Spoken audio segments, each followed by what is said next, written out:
በኢትዮጵያ የተፈጠረውን የነዳጅ እጥረት ተከትሎ የአንዳንድ መንግስት መስሪያ ቤት ሰራተኞች የዓመት እረፍት እንዲወጡ እየተደረገ መሆኑ ተነገረ።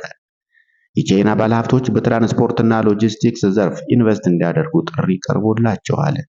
በሌላ ዜና በ2026 የዓለም ዋንጫ ላይ ያንዣበበው የሰብአዊ መብት ጥሰት ስጋት ሊኖር እንደሚችል አምነስቲ ኢንተርናሽናል አስጠነቀቀ። ሜታ በፌስቡክ እና በኢንስታግራም ግብይትን ለማቀላጠፍ አርቲፊሻል ኢንተለጀንስ ሊጠቀሙ ተሰምተዋል። እስራኤልና አሜሪካ በኢራን ላይ በከፈቱት ጦርነት መዘዝ የአቡዳቢና ዱባይ ገበያዎች 120 ቢሊዮን ዶላር ማጣቸው ተዘግቧል። የኢራንና ፈረንሳይ የውጭ ጉዳይ ሚኒስትሮች አሜሪካና እስራኤል በኢራን ላይ እያካሄዱት ስላለው ጦርነት በስልክ ተወያይተዋል። ጤና ይስጥልኝ ክቡራንና ክቡራት የቻናሌ ቤተሰቦች፣ ለሰዓቱ ያዘጋጀኋቸውን ዝርዝር ዘገባዎች ወደ እናንተ ይዤ ቀርቤያለሁ። እስከ ፍጻሜው ድረስ አብራችሁኝ እንድትቆዩ በአክብሮት እየጋበዝኩ ለቻናሉ አዲስ ከሆናችሁ ሰብስክራይብ፣ ላይክ እና ሼር ማድረግም እንዳይዘነጋ። ወደ ዝርዝር ዜናዎች አልፋለሁ። በኢትዮጵያ የተፈጠረውን የነዳጅ እጥረት ተከትሎ የአንዳንድ መንግስት መስሪያ ቤት ሰራተኞች የዓመት እረፍት እንዲወጡ እየተደረገ መሆኑ ተነግሯል። ስማቸው እንዳይገለጽ የጠየቁ ሰራተኞች በተፈጠረው የነዳጅ እጥረት የተነሳ የመንግስት ሰራተኞች የዓመት እረፍት እንዲወጡ እየተደረገ ነው ተብሏል። የኢትዮጵያ መከላከያ ኢንጂነሪንግ ኢንዱስትሪ ግሩፕ የድርጅቱ ሰራተኞች ለሆኑ የሰራዊት አባላትና ሲቪሎች በሙሉ በሁለት ቀናት ውስጥ እረፍት እንዲወጡ ማዘዙንም ቢቢሲ ከተመለከተው ማስታወቂያ መረዳት ችያለሁ ብሏል። የኢንጂነሪንግ ኢንዱስትሪው ላልተወሰነ ጊዜ ቅዳሜ ቀን ስራ እንደማይኖርም በማስታወቂያው ላይ ለሰራተኞቹ አስታውቋል። በኢንዱስትሪ ግሩፕ ስር የሚገኙ የቢሾፍቱ ሞተር ቬሂክል ኢንጂነሪንግ በነዳጅ ዋጋ ግሽበት ምክንያት ሁሉም የሰራዊቱ አባላትና ሲቪል ሰራተኞች የዓመት እረፍት እንዲወጡ ያዛል።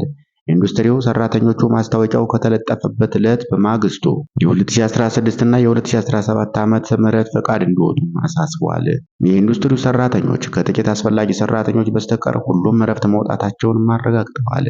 የኢንጂነሪንግ ኢንዱስትሪው አክሎም የሥራ ሁኔታው ታይቶ የ2018 ዓመተ ምህረት የዓመት ፈቃድ ያላቸው ሰራተኞችም እረፍት እንዲወጡ በጥብቅ አሳስቧል። አሜሪካና እስራኤል በኢራን ላይ የከፈቱትን ጦርነት ተከትሎ የዓለም 20 በመቶ ነዳጅ መተላለፊያ የሆነው የሆርሙዝ ወሽመጥ በመዘጋቱ የተከሰተው የነዳጅ እጥረት በኢትዮጵያ ዋና ዋና ከተሞች የትራንስፖርት ዘርፍ ላይም ማነቆ ሆኗል። በኢትዮጵያ የተፈጠረውን የነዳጅ እጥረት ተከትሎ ናፍጣ የሚጠቀሙ ተሽከርካሪዎች መቸገራቸውን ቢቢሲ ያነጋገራቸው አሽከርካሪዎችም ተናግረዋል። በአዲስ አበባና ሐዋሳ የሚገኙ አሽከርካሪዎች ለመኪኖቻቸው ናፍጣ ለመቅዳት እስከ 3 ቀናት ድረስ በነዳጅ ማደያዎች ዙሪያ በመሰለፍ ለመጠበቅ መገደዳቸውን ተናግረዋል። በዚህም የተነሳ ተማሪዎችን የሚያመላልሱ ወደ አዲስ አበባ የተለያዩ ጉዳይ የሚንቀሳቀሱ እንደውም የህዝብ ትራንስፖርት የሚሰጡ ተሽከርካሪዎች መቸገራቸውንም አስረድተዋል። በተጨማሪም ይህ እጥረት ወደ ቤንዚን ይሸጋገራል የሚል ስጋት መኖሩንም ተሽከርካሪዎች ባለቤቶችም ጨምረው ገልጸዋል። መንግስት የህዝብ ተቋማትና በመንግስት ስር የሚተዳደሩ ድርጅቶች ወሳኝ ያልሆኑ ሰራተኞችን የነዳጅ እጥረትን ለመቅረፍ በሚል እረፍት እንዲወጡ እያደረገ መሆኑን የተለያዩ የሀገር ውስጥ መገናኛ ብዙሃን ዘግበዋል።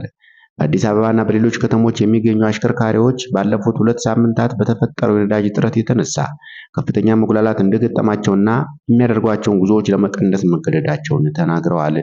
በአዲስ አበባና ሐዋሳ በነዳጅ መቅጃ ስፍራዎች ረጃጅም ሰልፎች እንደሚታዩ አስተያየታቸውን የሰጡ አሽከርካሪዎች ሰልፉ አንዳንዴ ከ2 ኪሎ ሜትር በላይ ይረዝማል ብለዋል። በተመሳሳይ አሽከርካሪዎች የተፈጠረውን የነዳጅ እጥረት ተከትሎ አትክልትና ፍራፍሬ ጭነው ወደ ተለያዩ የሀገሪቱ ክፍሎች የሚንቀሳቀሱ አይሱዙዎች ናፍጣ ለመሙላት ለቀናት በነዳጅ ማደያዎች ለመቆም በመገደዳቸው የተነሳ ጭነቶች እየተበላሹ መሆኑን ከምስል ጋር ሲናገሩም ያሳያል።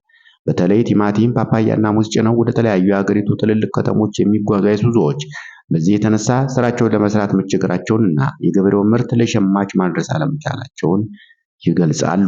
የአይሱዙዎች የነዳጅ ታንከራቸው 100 ሊትር አካባቢ እንደሚይዝ የሚናገሩት እነዚህ አሽከርካሪዎች ይህ ነዳጅ አትክልት ይዘው በሚያደርሱበት ከተማ የማድረስ አቅም እንደሌለውም ታውቀዋል። በሌላ ዜና የቻይና ባለሀብቶች በትራንስፖርትና ሎጂስቲክስ ዘርፍ ኢንቨስት እንዲያደርጉ የትራንስፖርትና ሎጂስቲክስ ሚኒስቴር ዶክተር አለሙ ስሜ ገልጸዋል። በዘርፉ ባሉ የኢንቨስትመንት እድሎች ዙሪያ ከኢትዮ ቻይና ወዳጅነት ማህበረሰብና ትብብር ኮሚቴ አመራሮች ጋር ተወያይተዋል። ሚኒስትሩ በዚህ ወቅት ኢትዮጵያና ቻይና የረጅም ዘመን ጠንካራ ግንኙነት ያላቸው ሀገራት መሆናቸውን አውስተዋል። በሎጂስቲክ፣ በህዝብ ትራንስፖርትና በአዲስ የኃይል አማራጭ ላይ የኢንቨስት ማድረግ ለሚፈልጉ የቻይና ባለሀብቶች አስፈላጊው ድጋፍ እንደሚደረግም ተናግረዋል። ኢትዮጵያ በነዳጅ የሚሰሩ አውቶሞቢሎችን ወደ ሀገር እንዳይገቡ በማድረግ ትልቅ እርምጃ መውሰዷንም አብራርተዋል። እርምጃው ወደ ታዳሽና አዲስ የኃይል አማራጭ ለመሸጋገር ያለመ እንደሆነ ማስረዳታቸውን የሚኒስትሩ መረጃ ያመለክታል። በተለይ በባቡር፣ በኤሌክትሪክ ተሽከርካሪ ኃይል መሙያ መሰረተ ልማት፣ ነዳጅ የሚጠቀሙ ተሽከርካሪዎችን ወደ ኤሌክትሪክ እና በነዳጅ የሚሰሩ ተሽከርካሪዎችን በተፈጥሮ ጋዝ መቀየር ላይ ሰፊ የኢንቨስትመንት ዕድል መኖሩን አመልክተዋል።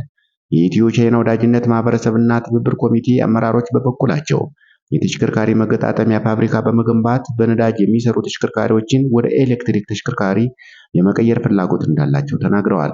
ከዚህ ባለፈም በሃይድሮጅን በሚሰሩ ተሽከርካሪዎችና ሌሎች ዘርፎች ላይ መዋዕለ ንዋይ የማፍሰስ ፍላጎት እንዳላቸውም ገልጸዋል ተብሏል። በ2026 የዓለም ዋንጫ ላይ ያንዣበበው የሰብአዊ መብት ጥሰት ስጋት ሊኖር ይችላል ሲል አምነስቲ ኢንተርናሽናል አስጠንቅቋል።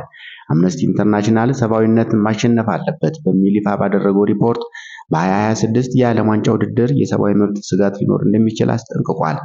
በተለይም አብዛኞቹ መርሃ ግብሮች በምታስተናግደው አሜሪካ ሐሳብን በነጻነት ከመግለጽና ከኢሚግሬሽን ሕግ አፈጻጸም ጋር ተያይዞ ስጋቶች መኖራቸውን በሪፖርቱ አመልክቷል። ከሀገሪቱ ኢሚግሬሽንና የጉምሩክ አስፈጻሚ ጋር በተያያዘ ያለው ከሀገር የማባረርና የዘፈቀደ እስር በውድድሩ ላይ ያንዣበበ ስጋት መሆኑን አስገንዝቧል። በአንጻሩ የዓለም አቀፉ እግር ኳስ ማህበረሰብ ወይም ፊፋ የ2026 ዓለም ዋንጫን በታቀደው መሰረት ደህንነቱ በተጠበቀ መልኩ በስኬት ለማከናወን ዝግጅት መደረጉን አረጋግጧል። አምነስቲ ኢንተርናሽናል ግን በዓለም ዋንጫ ውድድር ወቅት የሰብአዊ መብት ጥበቃ ማድረግ እንደሚያስፈልግ አጽንዖት ሰጥቷል። ስለሆነም ፊፋ እና የውድድሩ አስተናጋጅ ሀገራት ደጋፊዎች፣ ተጫዋቾችና ጋዜጠኞች በውድድሩ ወቅት ጥበቃ ሊደረግላቸው እንደሚገባ ነው ያሳሰበው። ሜታ በፌስቡክ እና በኢንስታግራም ግብይትን ለማቀላጠፍ አርቲፊሻል ኢንተለጀንስ ሊጠቀም መሆኑ ተሰምቷል። ሜታ የፌስቡክ እና የኢንስታግራም ተጠቃሚዎች ግብይታቸውን በገጾቹ ላይ በቀላሉ እንዲያከናውኑና የሸማቾችን ቁጥር ለመጨመር የሚረዱ አዳዲስ የአርቲፊሻል ኢንተለጀንስ መተግበሪያዎችን ይፋ አድርጓል። ኩባንያው እንዳስታወቀው አዲሱ ቴክኖሎጂ አሰራር ደንበኞች ስለሚገዟቸው ምርቶች ዝርዝር መረጃ እንዲያገኙና በመቶዎች የሚቆጠሩ የሰዎች አስተያየቶችን ማንበብ ሳያስፈልጋቸው ኤአይ ሁሉንም አስተያየቶች አጠቃሎ ባጭሩ እንዲያቀርብላቸው ይረዳል።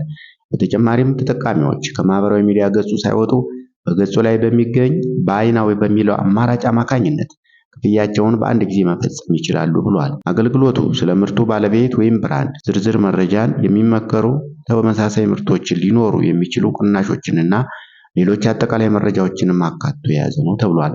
ሜታ ይህን ያደረገው ከቅርብ ጊዜ ወዲህ በኦንላይን ገበያ ላይ ከፍተኛ ተጽዕኖ እያሳደረ ከመጣው ቲክቶክ ጋር ያለውን ፉክክር ለመቋቋምና ተጠቃሚዎች ሳይንገላቱ በገጹ ላይ ምርቶችን እንዲገዙ ለማገዝ ነው ተብሏል። የኢራን እና የፈረንሳይ የውጭ ጉዳይ ሚኒስትሮች አሜሪካና እስራኤል ከኢራን ላይ እያካሄዱት ስላለው ጦርነት በስልክ ተወያይተዋል። የኢራን የውጭ ጉዳይ ሚኒስቴር አባስ አራቅቺ ከፈረንሳይ አቻቸው ዣን ኖኤል ባሮ ጋር ባደረጉት የስልክ ውይይት በአሜሪካና እስራኤል ጥምረት በኢራን ላይ እየተካሄደ ያለው ጦርነት እያስከተለ ስላለው የጸጥታና የኢኮኖሚ መዘዝ መክረዋል። የኢራኑ ታስኒም የዜና ወኪል ያስተላለፈው መረጃ እንደሚያመለክተው የውጭ ጉዳይ ሚኒስትር ዣን ኖኤል ባሮ ፈረንሳይ በኢራን ላይ የሚካሄደውን ጦርነትና በሲቪል ኢላማዎች ላይ የሚሰነዘሩ ጥቃቶችን የምትቃወም መሆኑን በድጋሚ አረጋግጠዋል። ሚኒስትር ዣን ኖኤል አክለውም በቀጠናው ያለው ሁኔታ መባባሱ እንዳሳሰባቸው ገልጸው ጦርነቱን ለማቆምና በቀጠናው መረጋጋትና ደህንነትን ለመመለስ የሚያስችል መፍትሄ ለማግኘት ፖለቲካዊና ዲፕሎማሲያዊ እንቅስቃሴዎችን ማጠናከር እንደሚያስፈልግም አሳስበዋል።